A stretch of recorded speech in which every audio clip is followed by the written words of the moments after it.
Hey, welcome to the Cam and Otis Show. On this episode, we're joined by Brian Will. I tried to think of a funny way to say it because I usually flub these things up, but he's an Air Force and Army vet. And I love the way you told us in the green room, Brian. So we're going to have to come back to that. But one of the things that you've done now in this entrepreneur space is, you're in the restaurant, the services. There's a bigger word for that, and I just drew a blank on it. But that restaurant business, hospitality industry. Hospitality. There's the word. Yeah. That's I don't think very hospitable. You've been trying to say in perpetuity too much. You pushed out hospitality. I've used up my big words already for the day. Brian, welcome to the show, man. Glad to have you. Thank you. Appreciate it. So I'd love to know, how did you get into the hospitality? And see, I can remember it for a little while. The hospitality industry. Well, I am someone who loves to go to lunch, and then I love to go to happy hour. And anybody who's ever worked for me knows when I go to restaurants, I always order what we would call off menu, right? So I'll say, I know you have this, but can you make it a little different and add this and this and do it kind of my way? And it drives people that work for me crazy that I try to change the menu everywhere I go. And then I'm up for happy hour, as many times a week as anybody wants to go with me. So I had sold my company about 12 years ago, and I was taking all my employees out to happy hour, and we're sitting at this restaurant that we've been at many times. And my head of finance looked at me and she says, you come to these restaurant bars all the time. Why don't you just buy one? And I said, well, why don't you find me one to buy and I'll buy it? And she called me back the next day and she said, the one we were at last night's for sale. I said, buy it. So that Friday we closed and I owned my first restaurant, and now I've got 6. Wow. That's the kind of story that you love to hear too, because it's like, well, what do you love to do? Well, why not buy it? I always think back to my dad years ago. He bought Lowe's stock for the same reason. He's like, I'm spending all this money here, I might as well buy stock in Lowe's. That's the funny thing is, that first one I bought, I pictured myself as like Sam Malone from Cheers, right? Just going to stand at the bar, talk to everybody that come in. In the first year, I lost like $50,000. And I thought, this isn't as much fun as I thought it was going to be. Maybe I should learn how to run a restaurant. Yeah. And so I started learning, and I bought another one. And I like to tell people I'm 6 for 12 at this point. I mean, I've had 12 and only 6 made it. So as smart as I think I am, I've only got about a 50% success rate. How did you learn? Because that's a leap into an industry that is very different. Well, I have a kind of a mantra that I've always gone by, that if you know how to run a business, then you know how to run a business. And it can be, I've been in, 4 different industries. I've been in the insurance business, the landscaping business, the restaurant business, and the software business. And to me, business is business. It's all about learning how to run a P&L, understanding your numbers, understand where your problems are, which is all brought out by the numbers. And so I just started studying the restaurant business. Where should the percentages be? What should labor be? What should food costs be? What should liquor costs be? And I will tell you today, I really don't step foot in almost any of my restaurants. I never go there because I don't need to. I can literally look at the P&Ls, which I get every Thursday, and tell you how we're doing and what's wrong and make corrections. You were an avid fan of these type of places, as we were saying, and that, there's that transition, that big learning curve that we were already talking about. How much of that, to help with that transition and that learning curve, was just empowering the people who were already there, or the people that you had hired who had a little bit more of the expertise for the hospitality industry? I am a weird guy. I don't really hire people with tons of industry experience. I've done this in all my companies, unless it's technical in nature. I like to bring in people who are more young and hungry, that want to learn and want to do stuff. And then I let them learn what they're doing. One of the things I've always done in the companies I've built is build companies that don't require me to be there. And if you can build a company that doesn't require you to be there, you can actually build something that has value that you can sell, right? Nobody wants to buy your company if you're the most important thing there, because when you leave, so does your business. So I take people that I think are young, sharp, and hungry, and I let them get in there and learn, and we learn together, make mistakes, figure it out along the way, and then come up with the right process and procedures to figure out how to be successful in whatever it is we're doing. One of the things we talk about a lot with creativity and innovation is this this concept that there's two different types of innovation that come. And one is, rapid innovation, where it's somebody who, the phrase I usually use is either young or young in a new industry. And then the other is the person who's incremental innovation, who's just kind of chipping away at the block and eventually reaches that point. I love what you're doing as far as bringing in, the people that are young and hungry for that, because to me, that plays right into that, innovative spirit. So is that something that you were seeing a lot of from yourself and those people that you were hiring on, that it was like all these new ideas were flowing and not all of them are going to hit, but there was some really good stuff there? Innovation or progress is really a succession of steps to take your business to the next level to get it where you want it to be. And I got a great example of this. It might take me 2 minutes to give you this one, but when I got into the insurance business, we used to sell insurance door to door, basically. If you wanted to buy health insurance, I had to come out to your house, sit down with you, do my little pitch, fill out your paperwork, and get your signature and get a check. And that's how I got in the insurance business.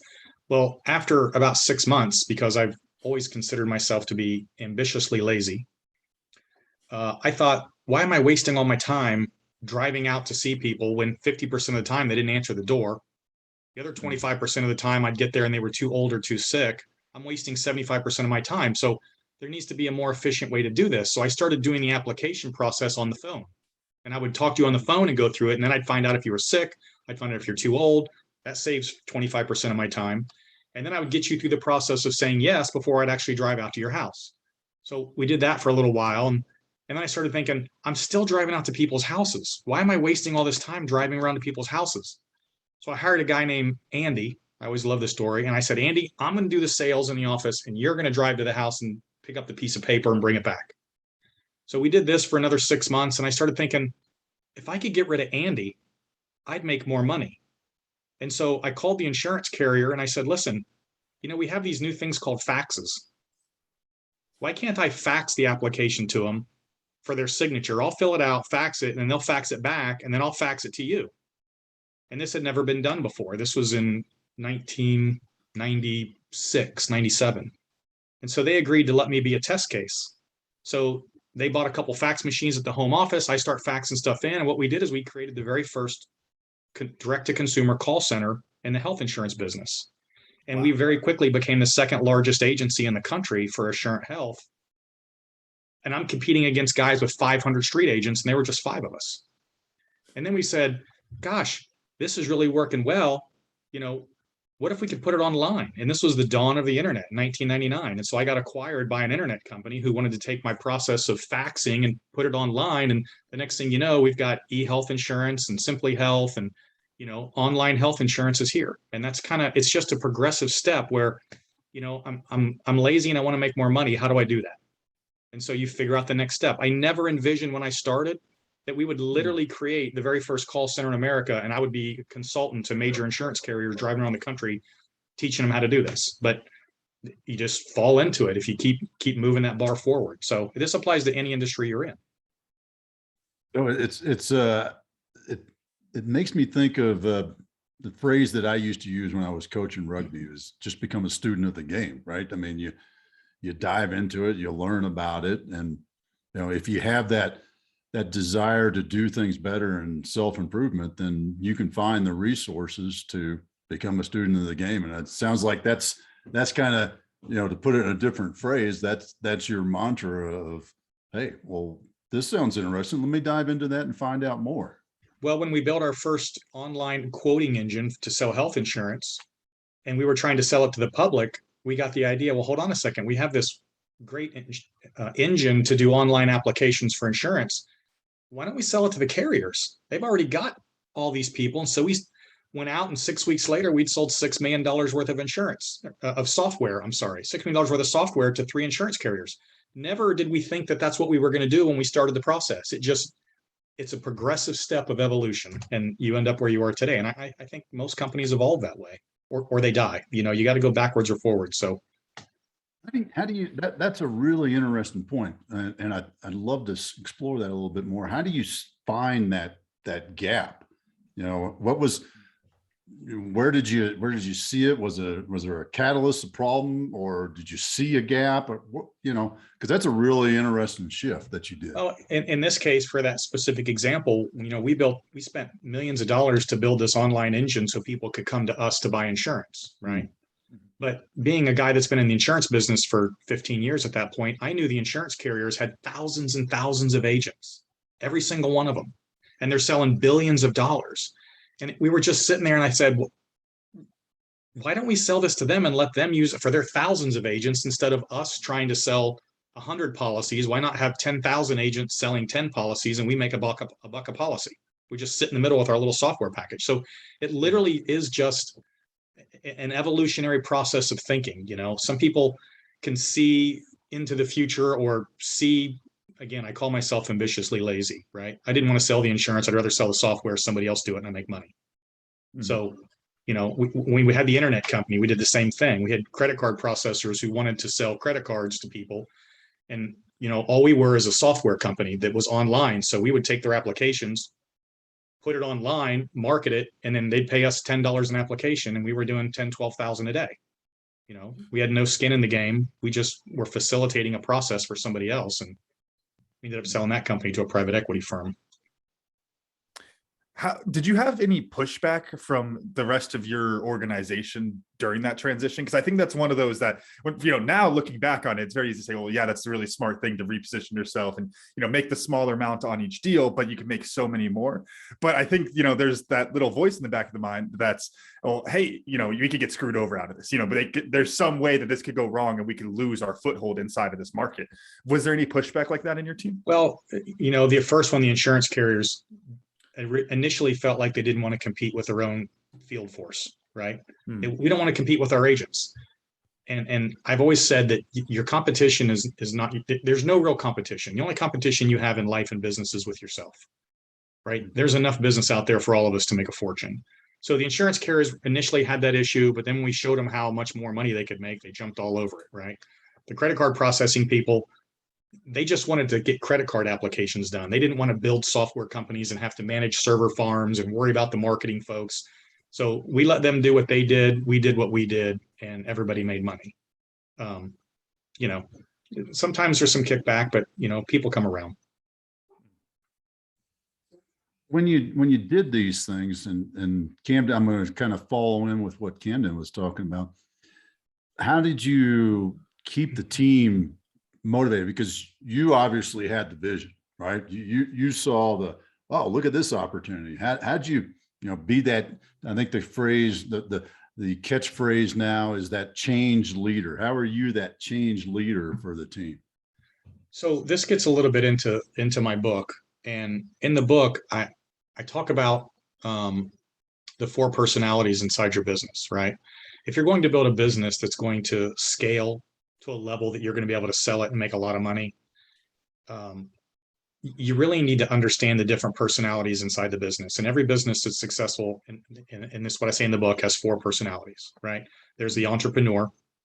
That's me. I suck at details. Don't ask me to sit in a meeting for very long. Don't talk to me about details. I need bullet points. I need quick. If you get into a long discussion over one thing, my eyes are going to glaze over and I'm going to be looking at my phone.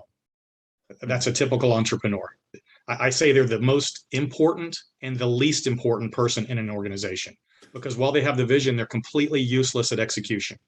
They can do nothing without the proper team. You have entrepreneurs that try to do everything and their businesses flounder and fail, right? Then you've got the manager, which is usually an entrepreneur gets bought out and the CEO takes over. The manager is the detail guy or girl. He does all the details, knows all the things that have to happen, keeps everything in line and everything straight. The problem with managers is they're process and procedure driven and they don't like change.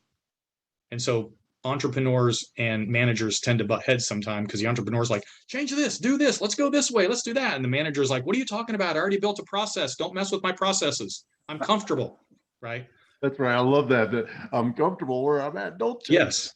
Then you've got salespeople, and salespeople are gunslingers, right? They're the quarterbacks out there on the field, living on the edge. I say they walk up to the edge of the cliff and hang 1 foot over.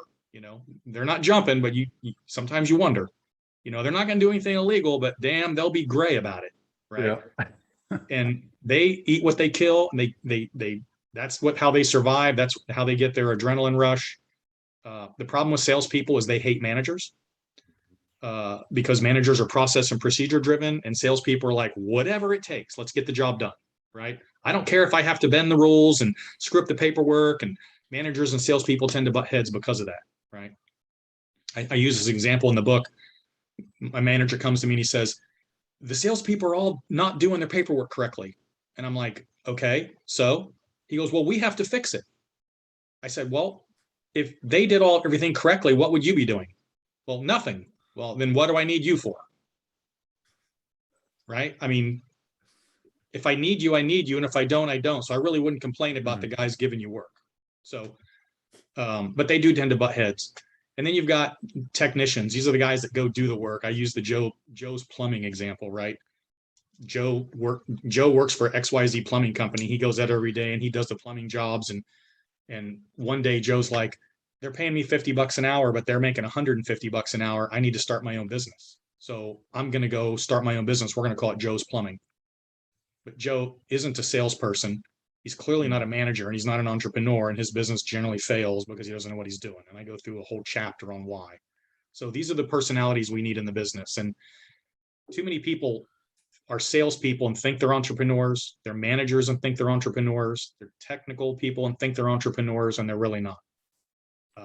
You really need to figure out who you are inside your business. And then you need to figure out who you're not, and then bring those people in, either in partners or hire them to fill in that gap if you ever want to build a big, serious business. Now, if you want to be self-employed, you don't need that. But if you want to build a big company, you really got to do that, or you're setting yourself up for failure. That's a long answer. What that was making me think there is, so with every business you've started, you've already had the team of 4 there ready to go, so you're right in from the ground running, or is it been the hiring process where you had to go through that learning curve? Of course, I have people that have been with me through 3 and 4 different companies, and then we hire the rest of them. So yeah, I've had some pretty decent people, and they just roll with the punches with me. It's like, what are we doing now? We're doing landscaping. Oh, okay. What are you doing now? We're doing real estate. Oh, okay. What are we doing now? We're doing restaurants. Oh, okay. Great segue, because I was just curious about the restaurants. When I look at the list, how do you, is there a, this style, this pattern, or are you just, yeah, that one feels right? Nope. So here's what I've learned in the restaurant business. I told you I'm 6 for 12, right? So I had a lot of expensive learning in the restaurant business. And again, I said this before, as good as I think I am, I only have a 50% success rate, but the ones I got left are killing, right? But what we learned early on is, in the restaurant business, you're either a brand or you're a destination. And the example I use is, I started a restaurant called Roswell City Grill across the street from a Taco Mac. I don't know if they have Taco Macs where you are, but Taco Mac's the big local brand here. Mexican cantina food. They're all over the place. They're huge. They're a brand. If you're in Atlanta, you know Taco Mac. I'm across the street with better food. I couldn't get my business over $500,000 in sales, and they're over there doing 4. I was just baffled. And 3 miles up the street was our little downtown area called Canton. And they're cranking every weekend. And I'm sitting over at my little restaurant with 4 people at the bar. And, across the street, they're on a wait, and up the street, there's people. I wasn't a brand, and I wasn't a destination, and we failed. I did that 3 times before I figured that out. And I finally had an aha moment. I got it now. So what we do now is we build restaurants inside what we call mixed use developments, which is a destination. The one that's right up the street from me here, 10,000 people will come out to this, development over the weekend, walking around to 10 different restaurants and shops. And we have greens and kids playing soccer on the green. And we have a band out there, and, people are coming whether I'm there or not. So that's what I call a destination. So we put ours in destinations while we're building our brand. I want to go back to the people thing, because it's one of the things that I'm always fascinated about, is how do you find the right people that, I can't remember the exact words that you said, but basically you step away and let them run the show. Yeah. So I have this theory that I would rather make less money and have more lifestyle than more money and less lifestyle. Right? So the only way that you can create an organization that doesn't rely on you is not to allow it to rely on you. So while I normally have an office in the beginning, like right now I'm in somebody else's office. I don't have an office in my own office. I just don't come here anymore. I'm very well known for saying I have no idea and I'm useless. In fact, they bought me a t-shirt that said I'm useless. Because people ask me a question, I'm like, why are you asking me? I don't know. Go figure it out. Now, that costs me money and it costs me time, but I develop better people through that process. I've seen too many people, even the ones that work for me, that hire people in their staff, and they get into this pattern of, well, I'm just going to do it myself because I need to get it done. And I always say, as long as you're doing it yourself and never delegating, you're never going to stop having to do it yourself because you're not allowing people to fail and learn. So you got to bring them in, let them fail and learn, give them, I have a joke. I hand people a rope. It's like, what's that for? You're either going to pull yourself up or you're going to hang yourself, but here's your rope. Right. And I'm here to help. So right? What's that? You're here to help either way, right? Either way. So I'm willing to allow you to fail for a period of time and learn as long as you learn, right? This is one of the key points in my book, and it kind of relates to this. So I'll jump on it, but everybody's heard that the secret of success is failure, right? Got to fail to learn, fail to succeed. And I hear this all the time, and I always say, no. The key to success is learning from your failure. Failing over and over doesn't teach you a thing if you don't learn. All you're doing at this point is creating a failure magnet in your brain, and you're going to continue to fail for the rest of your life because you won't learn. So I bring people in, I let them fail, I see if they learn. If they do, then I let them fail more, and they develop into who they are. If they continue to fail and don't learn, then we have to replace them. I love that, because that's a pet peeve of mine over the last, once I finally realized it. You remember, so jumping back to your Army days, remember lessons learned, right? Right. That's what we called them, but how many people actually learned them? I mean, we go through all that exercise, the military, particularly the Army more so, and Marines a little bit, but the after action review, facilitated and taking notes, and the observation, discussion, recommendation, do all these things, put it in this nice packet, and you send it to the commander for approval. He signs off on it and all that, and then it goes and sits in the safe somewhere. We call it lessons learned, and nobody ever learns those lessons. It's so that is so true, because people do this all the time. They screw things up, and then they never go back and say, well, how did I screw that up, and how do I not do it next time? That's the challenge people have when they go into business is they don't really understand that concept. And the reason they don't understand it is 100% of the time ego driven. One of the biggest failure points in a new business or a new entrepreneur is his or her ego. They think they're right. They think they have all the answers. They're not willing to listen. And even if they do, they only take half the advice that they're given, and they fail, right? Because they don't know how to learn, because they think they're right. And it's the biggest cause of failure. How would you, because this is reminding me of a conversation we've had about, we always talk about when you're an entrepreneur and, you have your baby, your business, and you're always so protective. You hate when people call your baby ugly. But then the problem is you start to just be like, well, my baby's perfect. My baby's beautiful. No matter how ugly people say it is, I still think it's beautiful, which is an important aspect to that psychology. But I think you're hinting at the underside of that. So how would you balance those two, of having that confidence in yourself and in your business, but then still, not taking it to that point where you're being, pompous or cocky and not taking advice? So this gets into chapter 1. So I'm going to go back to chapter 1 of my book, and we call this your personal filter. Okay. And so conceptually, every single person out there has a subconscious filter that sits in their brain, that's running 24 hours a day, that you're not even aware of, that is making decisions for you and guiding you in everything that you do. Right. And that filter is based on every book you've ever read, every podcast you ever listened to. It's based on your parents, your teachers, your friends, every TV show you've ever watched. Every bit of information that's ever gone into your head creates this filter, right? And this filter takes information and accepts it or rejects it in real time behind the scenes, and you don't even know what's happening. So I know you know this, but when you ever talk to somebody and they're talking to you and you're thinking to yourself, this guy's full of crap. Your filter is rejecting everything they're saying. And the other people, you go, oh my God, this guy's really smart, right? That's because your filter believes and accepts what they're saying, and then it allows it to come into the brain. So if we know that this filter is in there making decisions for you, and what you're trying to do is be successful in business, if your filter's never had a past business success, then it really probably doesn't know how to make the correct decisions for your business, right? It just doesn't. And if you've had business failures, all it knows is business failure thinking. And so it's going to accept or reject information based on that failure. So the problem that people have is they don't, and this is 1000% the key, right? They have to drop their ego and understand that maybe their filter is wrong. Like I've had people that ask me to come talk to them and help them, and I'll say, oh, you need to do this, this, and this. And here's when I hear this, well, that's just not the way we do it. And my answer is usually, because you're not paying me, I don't really care how you're doing. Everything you think is wrong. Everything. Don't tell me how to be successful when you haven't done it yet.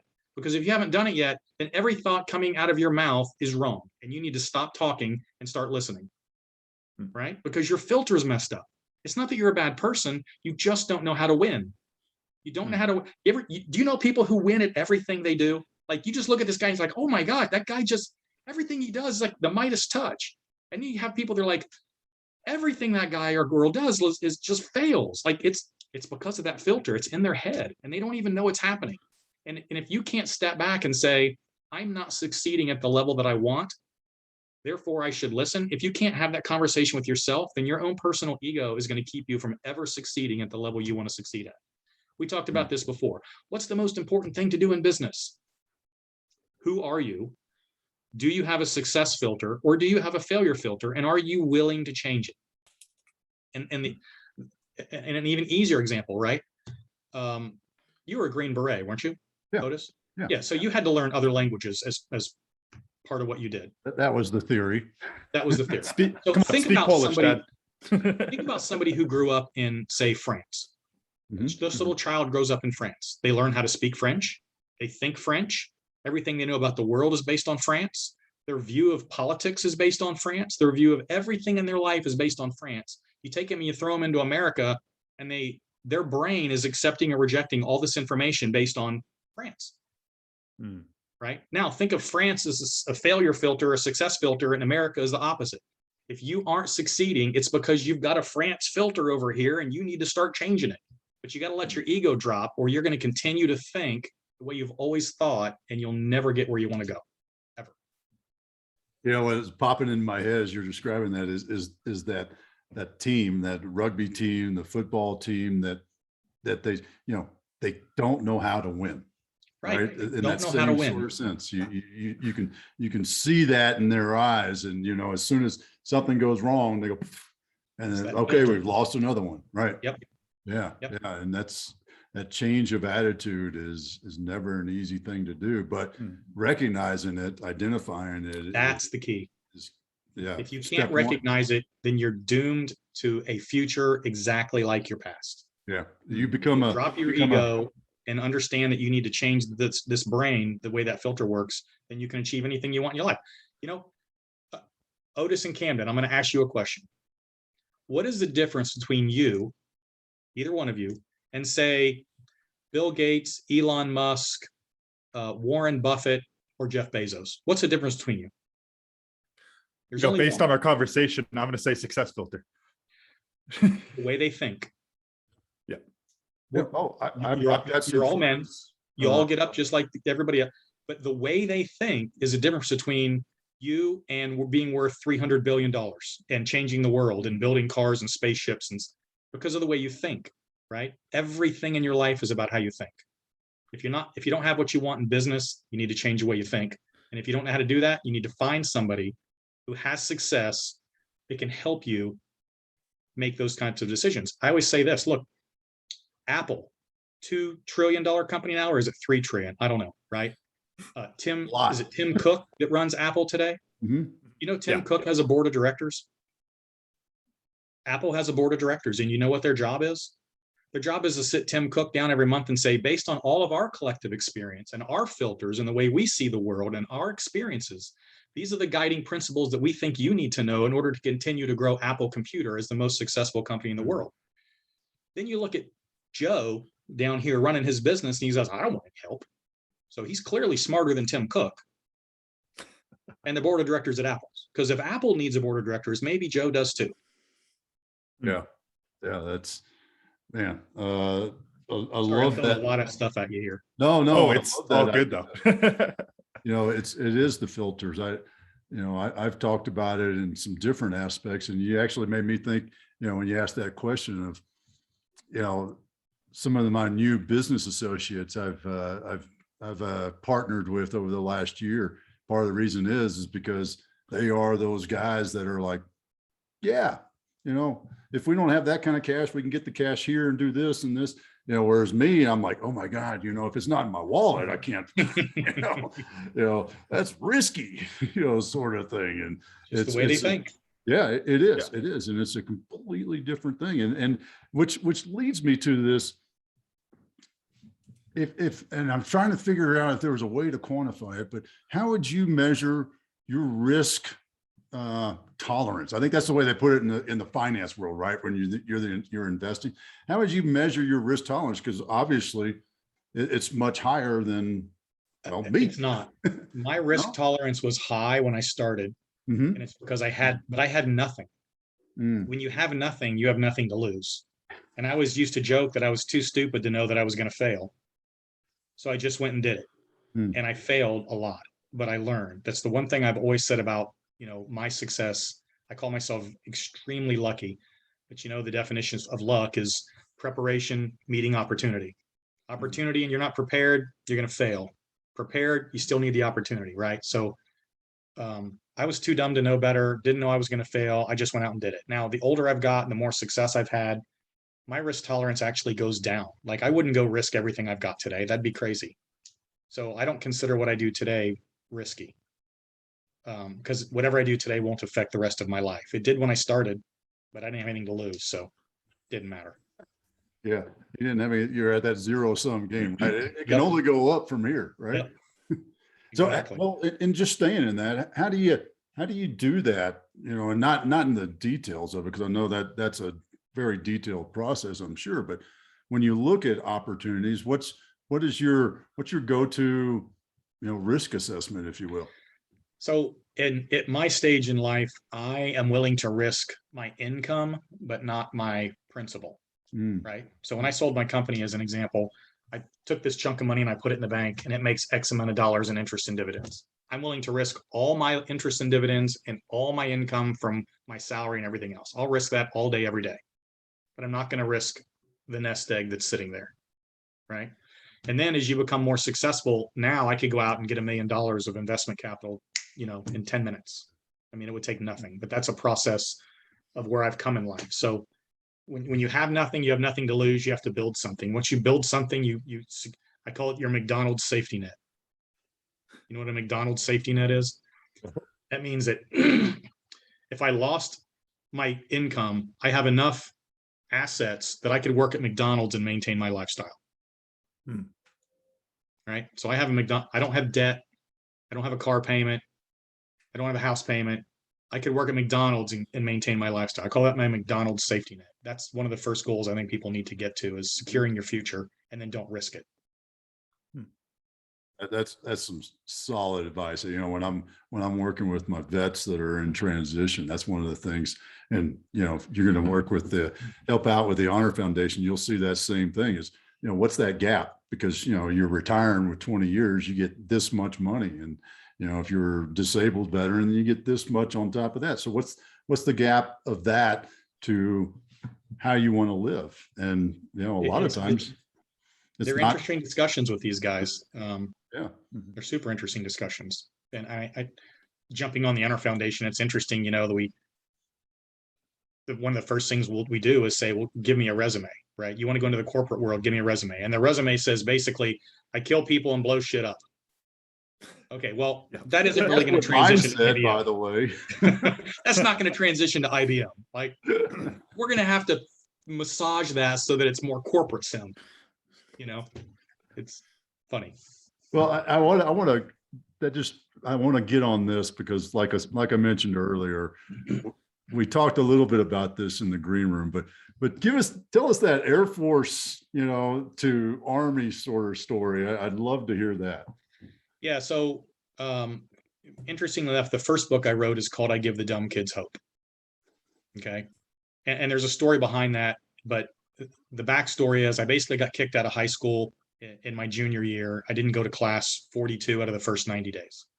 Didn't do my midterms, and they told me I'm gone. So, and looking back, it's funny to look back at your life and you can see steps where they take you later. And I always joke that was the first time I ever sold anything, because I went to see the principal and I sold myself. And I said, look, let me take the midterms next week. If I get a B, you give me a D and you'll let me back in school. If I get anything less than a D, you can kick me out and I'm out of here. He was a nice guy. He's like, I got nothing to lose, deal. And I got my B's. I stayed in school and I ended up graduating 82 out of 85. They were 3 below me. And I think, I don't even know who they were, but I had a 1.2 grade point average, right? Came from a very abusive home. Ugly stories there. Got kicked out of my house when I graduated high school, had no place to go. College was not an option. So, I was skipping school one day and this Air Force recruiter walked by and he was going to do a presentation. He says, "Come on, son, come with me." And I go into this room and they're showing this video, and it's probably you, Otis. You guys are all 6 foot tall, big muscles, and the women are like, "Oh my God, you military guys are awesome." And I was like, "That's for me. I want to join. I hate authority. I hate being told what to do. So I'm joining the military." Right? Makes perfect sense. It makes perfect sense. So I joined the Air Force, right out of high school, went into avionics. But I really wanted to fly. It was one of those things I've always wanted to do, and the Air Force just wouldn't let me do it, right? You have to have a college degree. So I was here at Dobbins Air Force Base, and I had moved to a crypto unit. And I was complaining one day because I wanted to fly, and somebody said, there's an Army unit right down at the other end of the runway. They'll let you fly with no college degree. And I was like, I love the Army. So I got in my car and I drove down the other end of the runway, and I walked in. I said, "I want to fly." And they said, "Come on, son, we'll teach you how to fly." So I transitioned from the Air Force to the Army, and I was a right seat in an OV-1 Mohawk for 4 years, which I like to joke was a great plane in Korea. Yes. In Vietnam, it didn't have a mission. And by the time we got there, we were doing drug suppression missions up in North Georgia for the GBI. Just didn't have a mission. So did 4 more years in the Army, and then I got out right the day Desert Shield started. It was my last day.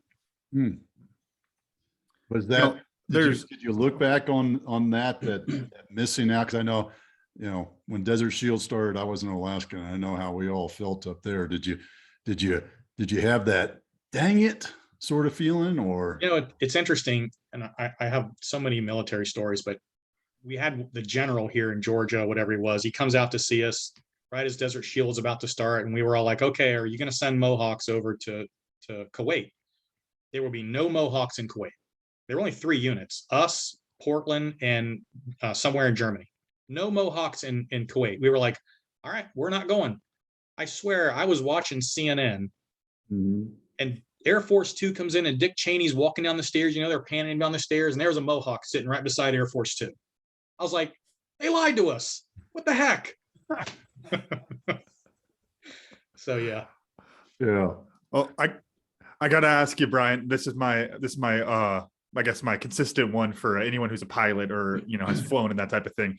Go into the philosophy a little bit of just, how would that affect your perspective, that first flight, probably first flight on your own? I don't know crap about flying, but, getting up there at that higher level, and just being able to look at the world differently, how did that affect the way that you view the world? And then has that carried any way into your business or anything like that? Yeah, I'll tell you something I've done with a lot of people that work for me, and do this the next time you're on a plane. So even if you're on a Delta plane, and I'll look out the window and I'll tell the person beside me, I said, look through my fingers here down at the ground. It's like, yeah, you're looking at about $1 trillion. And now look how big the world is. There's more money and opportunity than you can possibly imagine. But we get so wrapped up in the 2 square feet around our bodies that we don't get the big picture of what's really available in the world. Oh, I love that. That sense of abundance that you got. That's an amazing thing. It's there. It's just there. It is. It is. So I'm interested.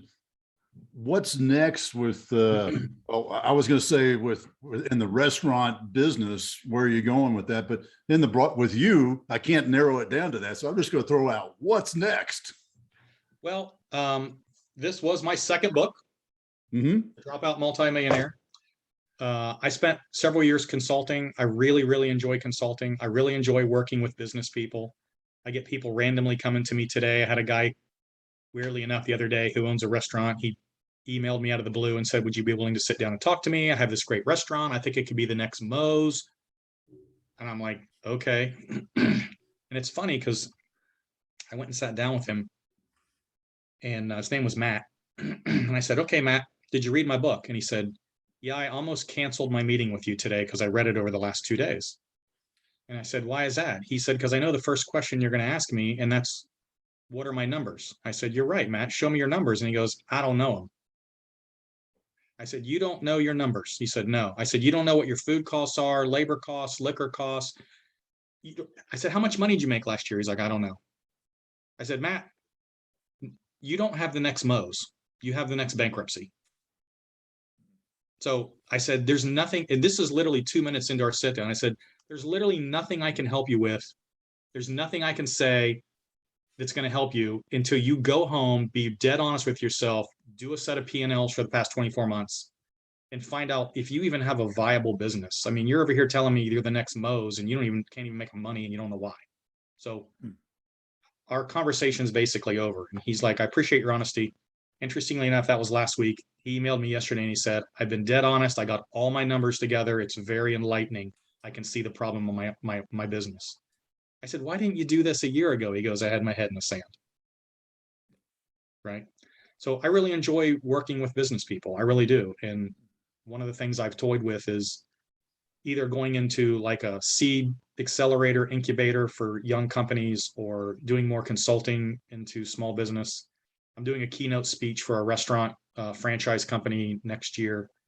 I really enjoy that stuff. Dang it, I lost it. I had something, then I went to write down another note and lost what I was going to say. Why do you think business owners, business leaders are afraid of P&L? Why do people avoid that? Head in the Because sand. of the L. Because of what? I said because of the L. They don't really understand their numbers. They don't really know how to read a P&L. They're afraid to ask somebody. Look, there's a statistic that will tell you that only 42% of small businesses make a profit in any given year. If you're losing money and you've been telling your friends and family how great your business is, do you really want to go show them that you're actually losing? That's an ego problem. It's just a straight ego problem. It's a Joe the plumber syndrome, right? Joe does a job, he gets a check, he puts it in the bank, he thinks he has money.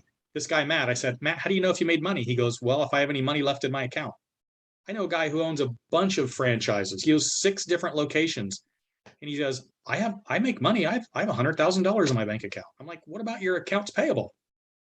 Well, I don't even know what that is. Like they just don't have a clue.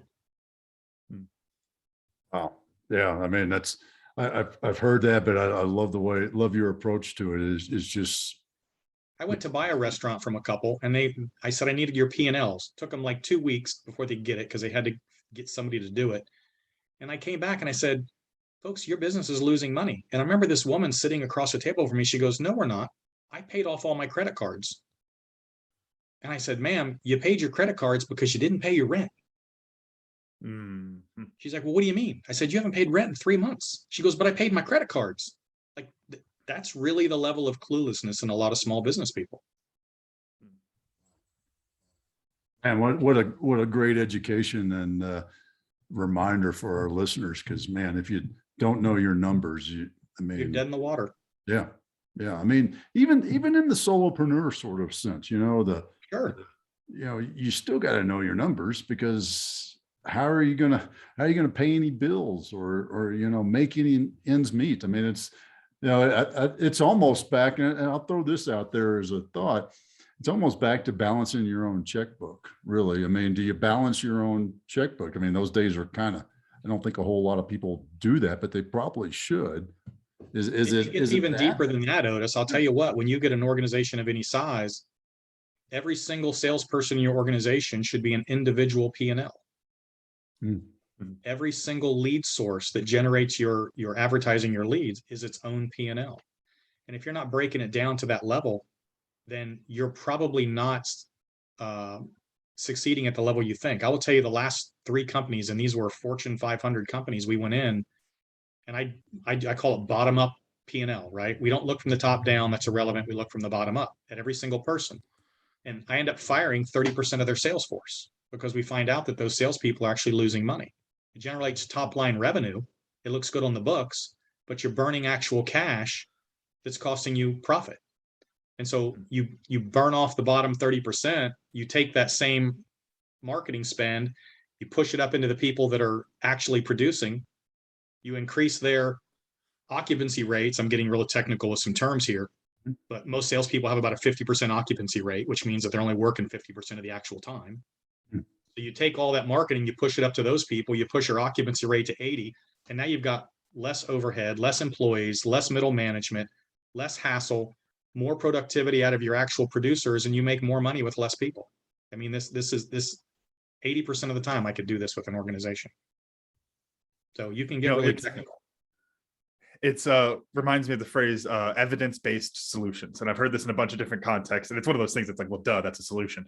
But that's what you're talking about, is you're going in looking at individual aspects of the business. It's like, it's not whether we're making money, it's, is this individual thing working? Yes. What is the value that we're getting from here? What is the loss there? Is this marketing source making money, right? And is this piece of software making money? I mean, you have to break an organization really down to its finite parts to really get good at what you're doing, to make the most profit you can. This has been great, Brian. And wow. Yeah, my list of what did I learn is, multi-page sort of things at this point, because this is just amazing. Yeah. And let's see. I'll leave you with another one here. Yeah, go. As a small business owner, or even a medium-sized business owner, right? Stop chasing the advice of billionaires. Mm-hmm. I see people all the time like, oh, I'm going to go listen to, Sarah Blakely do a speech. She's a freshly minted billionaire. Well, guess what? Sarah Blakely is thinking on a level of billions and tens of thousands of employees and $1 million budgets per. You're not anywhere near her thought process, and there's almost nothing she could tell you that's going to help your business. If you want your business to succeed at a higher level, you need to find somebody who is in the trenches, closer to what you're doing, to help you get where you want to go. So I tell people, look, I can't tell you how to be a billionaire. I can tell you how to build a business and sell it for $50 million, because I've done that. So if that's what you're looking for, I can help. Now, if you get over 50 million in valuation, you might want to find somebody else. Oh, I think it was. Go ahead. I think it was David Simpson on the podcast when we were talking about mentorship with Big Brothers Big Sisters, that he said you want to find someone 3 steps ahead of you to mentor you, and you want to find someone 3 steps behind you to mentor them. That's how you build that loop. Too many people want to go 20 steps ahead of them because they think they're thinking big, and they're not. They're so far out of the realm of what they need. It's just not going to help them. Yeah. He's exactly right. Yeah. And you know what? For me, I think it was the bottom up P&L for me, and what I learned, and just looking at it that way, as opposed to, just going from the top down. It makes so much more sense in doing the math and really showing, does that make sense? Or am I just throwing money at a problem and hoping it fixes it? So that is a great way of looking at it and working it from. I'll give you an easy one. I have a friend who's a real estate agent. She focuses on houses from $300,000 to $400,000, and she makes X number of dollars. She could do the exact same amount of work selling houses at $500,000 to $600,000 and make 50% more money. Yeah. Mm-hmm. But her mindset is, this is what I need. This is what I'm good at right here. Mm-hmm. Well, maybe we need to expand that mindset just a little bit. Yeah. Makes me think of I'm trying to think of what it was exactly I was reading, but it was a study about advertising costs and all of these huge corporations. And they're like, well, we spent 15 billion, 15 billion, whatever on advertising last year. And we had all of these sales. It's like, gosh, so it works. It's like, and no, you could cut that budget by a huge amount and you're still going to have those sales because you're McDonald's. Everyone knows who you are. Like all these type of things but it's like when you're just looking at the top level, you don't see those differences. Yep. Somebody's got to get in there and really dissect what's going on to make you as efficient and as profitable as possible. And if you aren't the guy to do it, find somebody who is. Now, Camden, what'd you learn? Whew, yeah, a lot. I mean, so one thing really is that, Brian, you are, we talk about innovation. I use the two examples, the incremental and the explosive. You seem to be the first person we've talked to that seems to have a balance of the two, to where there's this incremental innovation to where you're just seeing the opportunities in front of you. The way you put it was the succession of steps to get where you want to be. But then there's also that explosive level of coming in with something new and, bringing on the new people and really balancing that, which I think is an amazing thing. But my foot stomper, as you always put it, Dad, and it's because something that I don't know if y'all saw me staring at my notes for about 10 minutes there. When we were talking about knowing how to win and, people who don't know how to win, there's a lot of examples that came to mind and use a real personal one without going too far into it, Dad. Dad, you'll get it and listeners will get it, but it's U of A playing Cal in rugby. And they always beat us. And it's that not knowing how to win is such an interesting thing there. Because what I kept thinking about is when that first try is scored, when the first kick, whatever it is, whatever that first play is, you're going on the kickoff and some U of A guy just gets run over. They're not even scoring yet, but as soon as that happens, you can see the people on the sideline go, oh, here we go. It's going to happen again. It's going to be 100-0. And it's about having that mental switch. It's something that I've seen Duffy work on here with the boys of, you are good enough to beat these guys. You have to be able to think like you're a winner. So that's not a, the notes that I drew down for this was like, I thought of the Atlanta Falcons over the last few years, how they have so much talent, but they just suck. Like they just find ways to suck. And it's such a weird thing. They're fascinating to watch for me because it's like, how do you continue to lose games that you shouldn't be losing?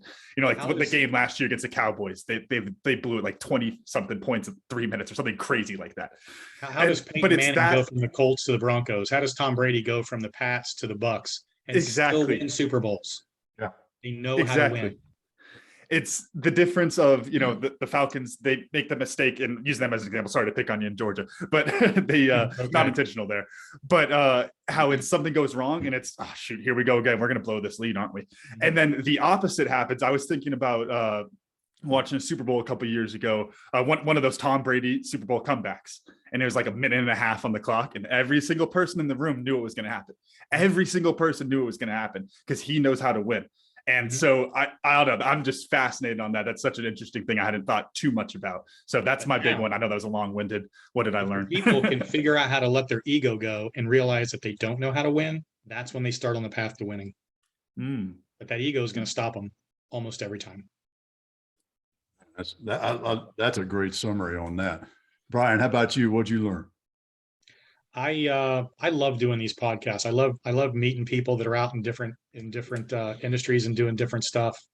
I enjoy it, and I hope somebody in your audience, got a little nugget there somewhere that they can use, and if they did, then I've done what I came here to do. So awesome. Speaking of which, how can people touch base with you, get in touch with you? What's the best way to find y'all?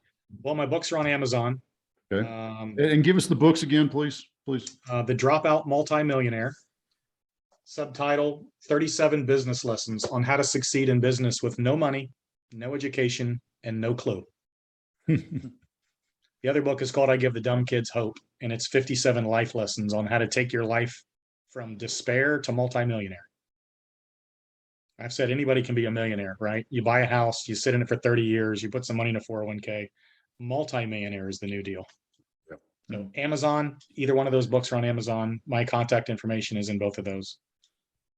It's been great, Brian. I tell you what, really appreciate your time today and just the knowledge that you shared with us. And yeah, folks, go grab those books because wow, a lot of lessons. This just kind of like surface layer. Now, I wouldn't even know if this would count as summaries for your book. So great.